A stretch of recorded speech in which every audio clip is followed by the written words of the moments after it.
होण्यावरनं रोहित पवारांनी महायुती सरकारचा तिखट शब्दात समाचार घेतलाय।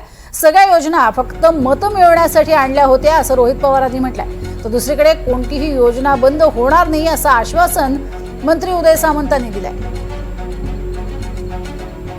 फक्त मतदान मिळवण्यासाठी या सर्व योजना या महायुती सरकारने आणल्या होत्या, ज्याच्यामध्ये आपण बघितलं लाडकी बहीण योजनेमध्ये 28 लाख महिलांचं नाव आता कमी केलं आहे।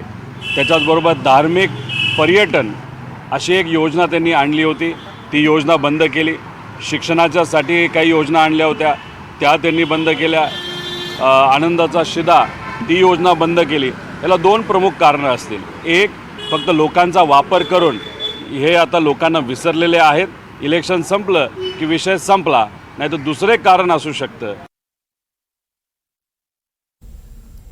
या बाबतीमध्ये शालेय शिक्षण विभागाचा हा विषय, मला ह्याच्यामधली काही कल्पना नाही।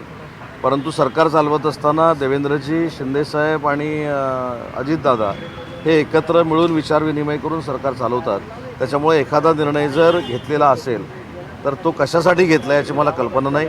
परंतु ज्या मुख्यमंत्री माझी लाडकी बहीण सारख्या योजना आहेत त्या कधीही बंद होणार नाहीत, ही भूमिका सरकारची आहे आणि ती सरकारची भूमिका कायम आहे।